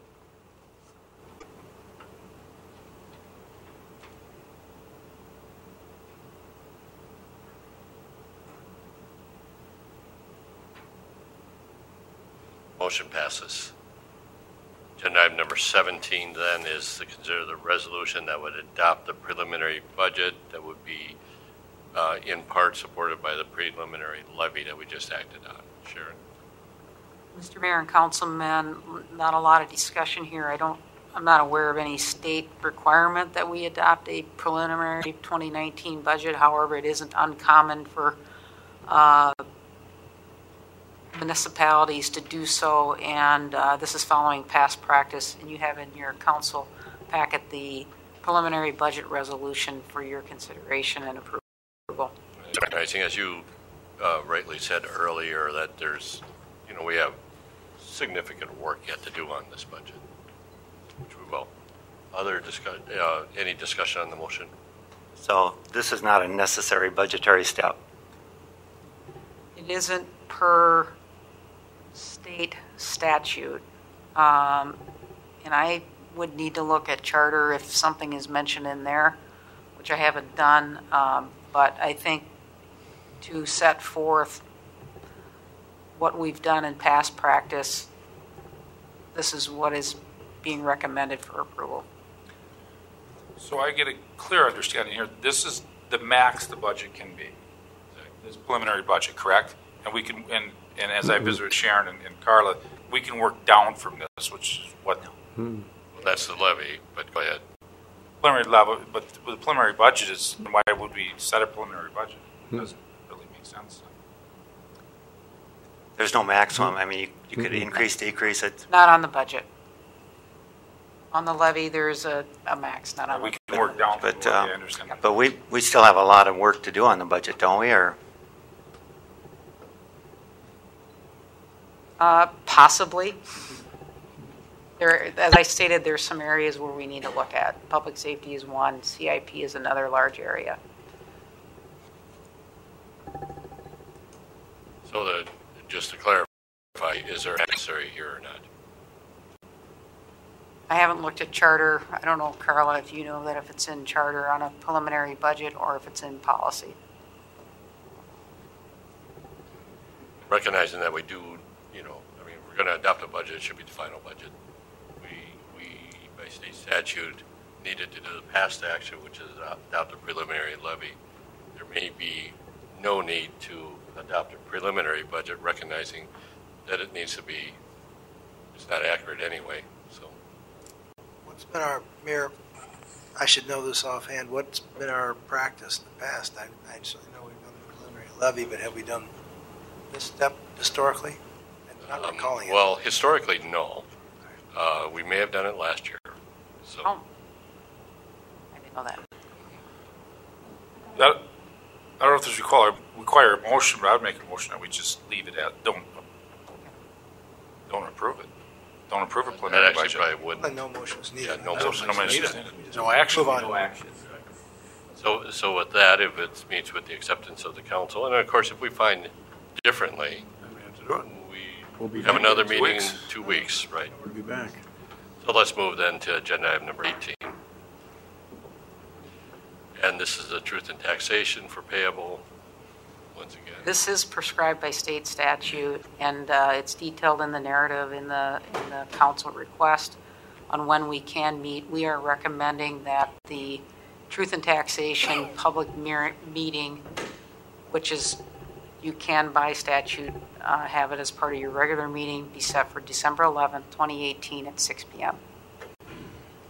I would like to request if we can do that December 18th because I won't be here December 11th. I have a family commitment that day already. If we could possibly do it on the 18th, I'd really appreciate that. The only issue with that, Jim, and I appreciate the concern, this is the truth in taxation hearing, and typically if there are issues that come up in the hearing, having that before the budget has to be finally adopted at our final meeting of the year allows that time. And I would be fine if we did that at 11th, if we could wait to approve the budget on the 18th so I could get a follow-up of what happened. Like I said, I made a commitment on the 11th as family members, and I can't be here that day. So if we waited to approve the budget to the 18th, I would be fine with that, because I could watch the video then. May I ask with that, I'm looking at my calendar and maybe I missed something. Have we already agreed, since the fourth Tuesday of December being the 25th, and hey, it might be sticky for some people, had we already had an agreement to meet on the 18th, or were we just sort of assuming that up to this point? It was the council calendar, that's why I That's assumed. why I'm asking. Okay. And that was adopted. Eons ago. earlier All right. this year. Thank you.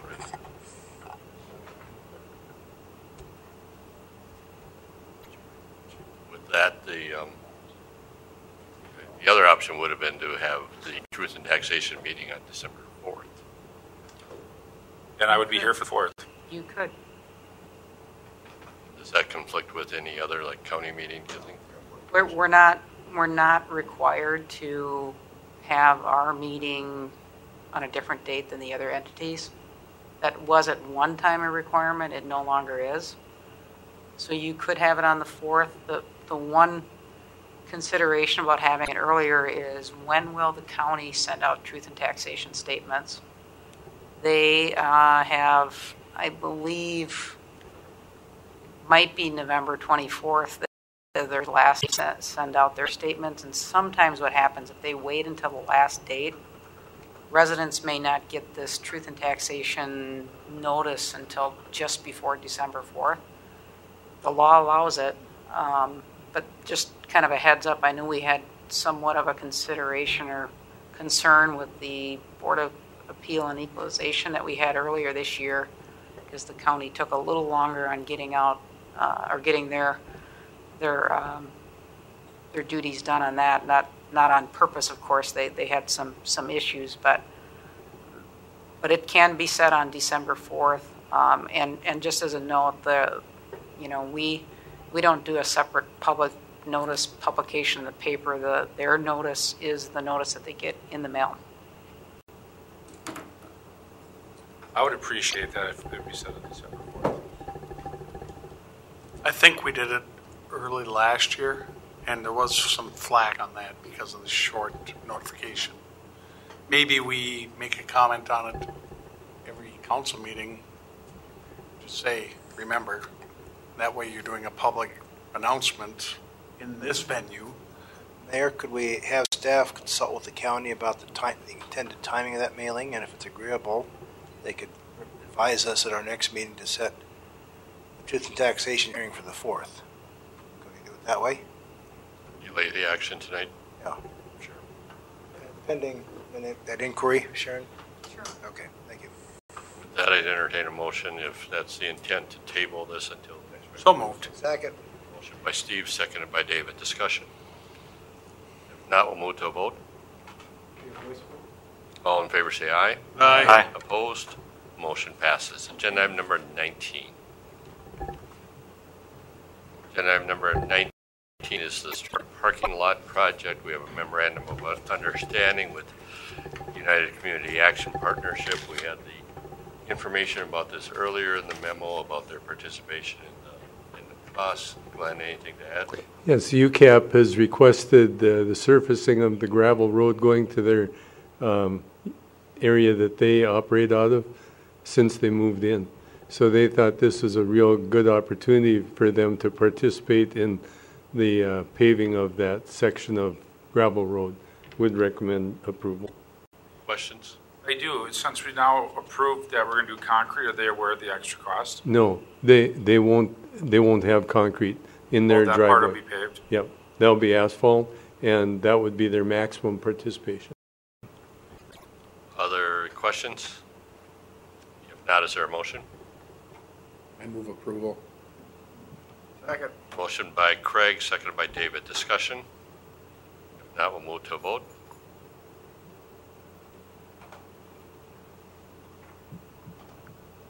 Motion passes, 1 vote, 1 abstention. Did you need to abstain? I don't know that I need to on this one, although board member on that, this is agreed by the board. That's not Okay. Benefiting. Yeah. That's what I thought. It seemed pretty. Okay. The motion does pass. We'll move to agenda item number 20. Agenda item number 20, consider the application for exempt permit for Southwest Minnesota State University for a foundation event on December 11th. Are there any questions about this? I'll make a motion to approve. Motion by John. Second. Seconded by Craig. Discussion? If not, we'll move to a vote.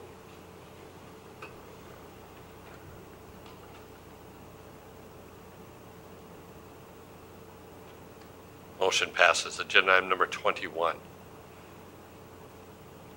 Agenda item number 21, consider approval of temporary on-sale intoxicating liquor license for Marshall Area Chamber of Commerce for October 29, 2018.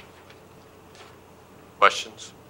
So moved. Motion by Steve. Second. Seconded by John. Discussion? We'll move to a vote.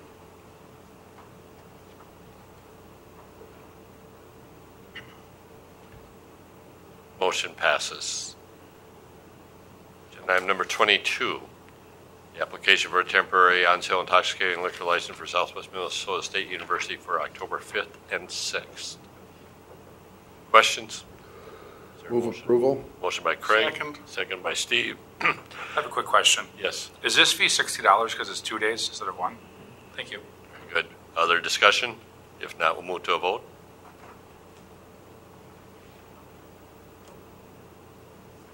Motion passes. Agenda item number 23. Agenda item number 23, Commission Board Liaison Reports. Actually, might have not met since we last met. Craig?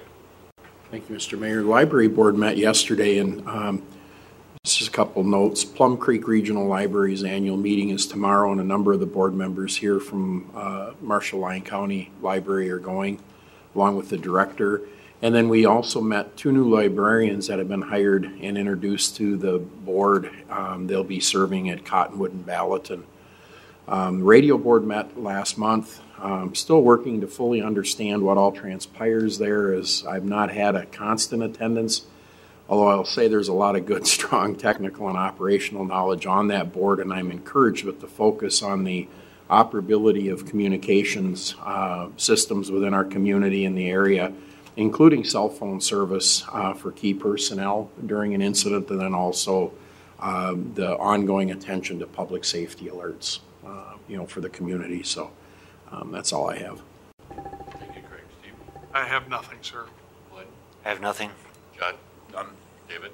Airport met on December 4th. Rolling that clock, aren't I? September 4th, just a few planning and advisory items. Nothing special. Thank you. Jim? Move then to agenda item number 24, council member individual items. Craig, let's start with you. I received a conversation email string, Glenn, that regarding vehicle speeds and volumes on North 3rd and High Street, and mostly notable during student transit times. So what I've indicated that I'm going to do is I'll pass that email string on to you. It kind of concluded early in the day today, and I apologize. I was a little bit tied up, so I didn't get it in. It's not a time critical, but certainly something that I think we'll want to talk about and look at. And I know that it belongs with you folks. I indicated to the resident that would be the case, and I'll just agree to stay included in the conversation. And then also on another issue, I met. Before you leave that one, Greg, we may want to also bring that to the attention of public safety. They may want to relocate or locate their speed trailer. Right. Yeah, and it's mostly related to the church school there and the traffic that comes off of that. And there's some people that have figured out some shortcuts, to get around some traffic controls. And so apparently there's a little bit of energy, especially early in the school year. Parents are excited about moving kids. And so this parent was very concerned and said that there's been had to be some pretty aggressive traffic moves to, braking and stuff like that just because of all the kids. And so it's definitely something that we'll want to look into. And then on another note, I met with the affected property, or one of the affected properties out in the County Road 7 and Highway 19 area again regarding the drainage there. And I asked them for some more information apparently from the hydrologist stuff. And I know that you guys have been involved with it. Jim's been involved. Jim was not able to be out there. We met at 1 o'clock this afternoon, and I hadn't had a chance to go out there and visit with them and look at the site. But I know that you've been speaking with MnDOT and with Aaron at the county, and I certainly been involved in that for quite some time through my contacts with the folks at Magellan, and even back in the day when Magellan was Williams. And flooding in that area obviously has both some property concerns, but there's some real potential public safety and environmental concerns. And this year we got really, really close to having a more significant problem for Magellan. Magellan took great steps to protect that infrastructure, and you know, I don't think we would have had anything catastrophic there at all. If so, there would be some very necessary changes that they would have to make. But it certainly shut that facility down for a couple of days, and that alone can be a security issue for us if we shut that energy flow off, because if they have to shut pumps off, that affects 2 other terminals also. So any action that we can take to be a partner in moving that forward, I think that would be key. And again, I'll make sure that I pass that information on to you guys too, and part of the conversation. But I'd like to be included in that conversation also. Maybe as a short response, yes, we did meet with MnDOT, the hydraulics section for that area. And one of the items that they strongly recommend is the during and after the acquisition of the Helena Chemical, that the driveway be removed to provide a less restrictive flow in the MnDOT ditch. Don't we own that driveway now? It's our approach now. It can be, but it's also used by Helena Chemical. Okay. Is there an easement on that? I mean, we've allowed them to use it, but is there a deeded easement? I don't know if they've got a written easement for that, but okay, that's just one of the items, and if in fact we could move the Helena Chemical one along, that would certainly be helpful. The other thing is that the other culverts and access roads were addressed. No items were addressed on the Magellan side, which surprised us a little bit, in that they have a very long access point because of their semis being parked there. And that's a major restriction in the flow of the ditch section. So nothing by the hydrologist really addressed anything west of County Road 7. And I think that's where the issues with Magellan really are. I think that's a big part. I agree with you. The thing I will say is that in my conversation very early when this topic came up, I did contact the property person responsible for that facility out of Sioux Falls, and he had indicated just verbally, and again, this is verbally, and I know that that's different than making it actually work. They realized that they would very likely have to readdress that culvert and are very willing to work with MnDOT on upgrading that, because I think they recognize that that's very likely a big part of it. Now, I also understand that they have a permit in place, and they've gotten it from MnDOT to take their far west driveway, go within an inch of the height of that roadway, and create a retainer or a diversion structure on the west and south side of their property to send all of that around to the south side and up against the right-of-way on County Road 7. That's also a game changer. Yep. Not necessarily to our benefit, but I mean, I certainly understand them needing to protect their structure, and they're federally required, obviously, to do that for more than just stormwater. So, again, I appreciate all the work that's happened there, but I think we need to keep this on the front burner. I know that the county also recognizes that their project apparently has created a problem there by the regrade on 7, and now their tile line that serves that area and outlets right on the very east side of County Road 7 on the south side of 19 actually sits full of water at freeze up. And so it doesn't open up, and that was part of the problem with spring flooding too. So there's a lot of pieces on this, but I think that having us all at the table together, moving that forward. Now, the other thing that the owners of the truck wash indicated today is that If the city agrees to remove the approach that now serves what I would consider the south or the north Helena property, they would be more than willing to grant a deeded easement through their driveway to access that part of the property, which makes a lot of sense. Right. The other thing that they mentioned from Magellan's side is that they wouldn't mind seeing the improvements made on the east side of County Road 7 to see how it impacted their property before they had to do a significant expense on their side. So that's what's being worked on, is maybe a staged improvement process of the east side, see how it went. If you have another significant event, diverting some water on the Magellan side. Yeah, my understanding is that they've issued permits but haven't scheduled the work. Right. So, thank you, Craig, thanks. for your work on that. The only question that I have, and the only comment I have, is that now that the first phase of the Saratoga reconstruction is done, it doesn't seem to me that that curve that was supposed to be straightened out is that much straighter. It's not a whole lot different. Many of you may not even perceive a difference, but it is a difference for design purposes. And it's smaller. It's not as much asphalt in that intersection, so the replacement of it was less quantity than the original. Yeah, it isn't perceptible. No.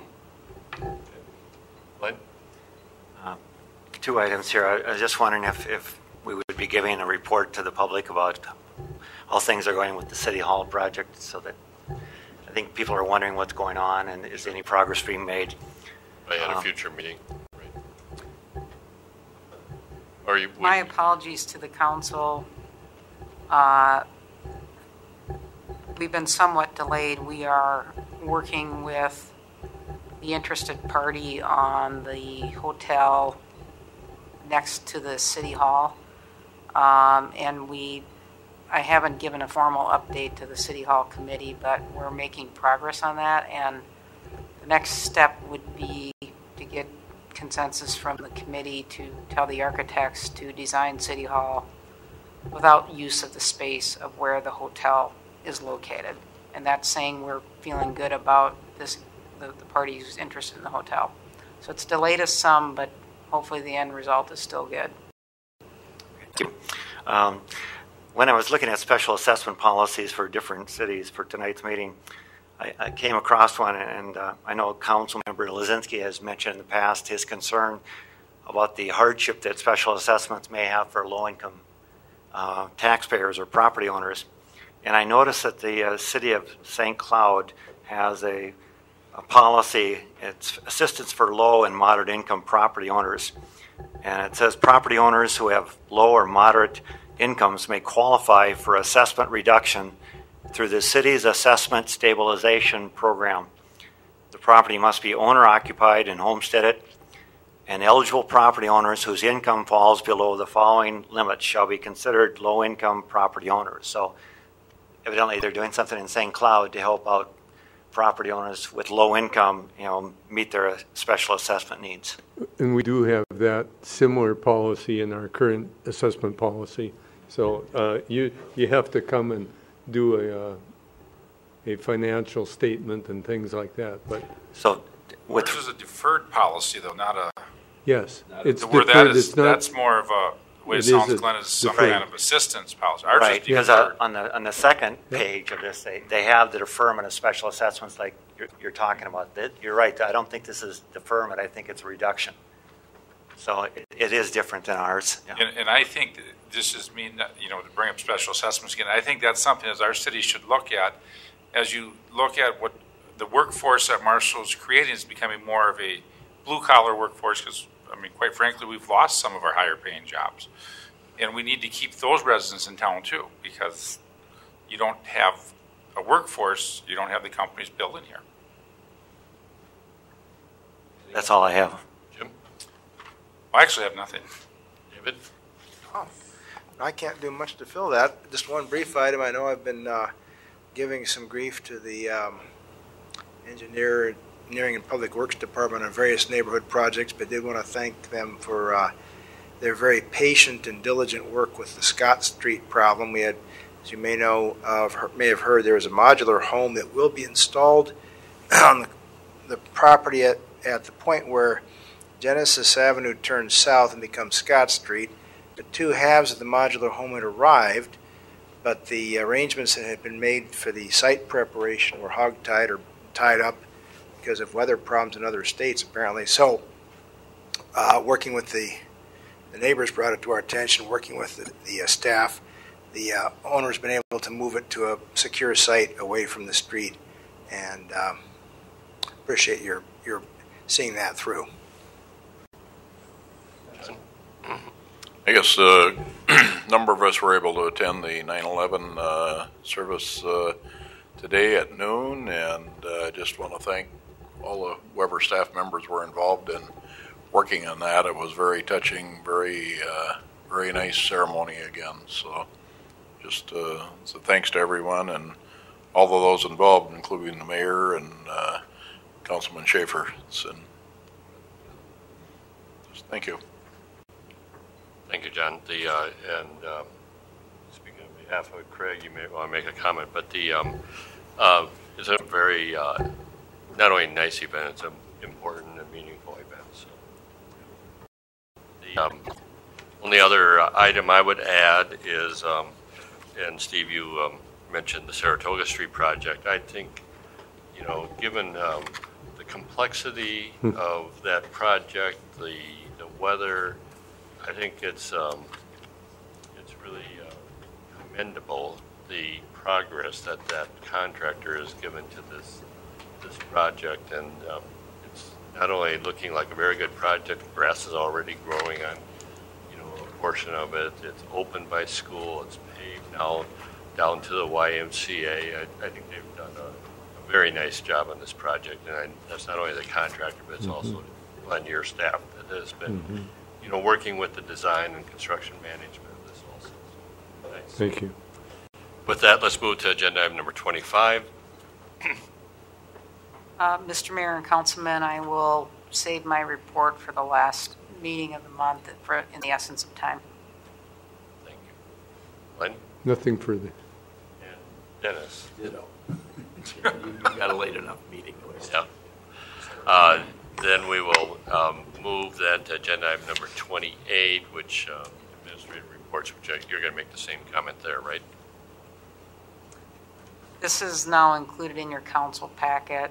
It's a good read if you want to know what's happening in the city of Marshall from our staff and what they do. Thank you, Sharon. Agenda item number 29 is the information items, including the building permits. Agenda item number 30, the listing of upcoming meetings. Agenda item number 31, to consider adjourning this meeting. I would entertain a motion. So moved. Second. Motion by Craig, seconded by Jim. Discussion? If not, we'll move to a vote.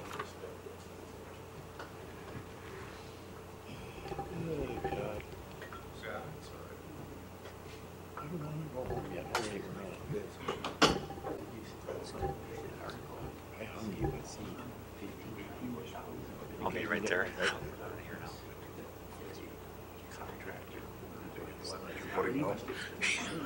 Space Invaders over there. The motion does pass. We are adjourned.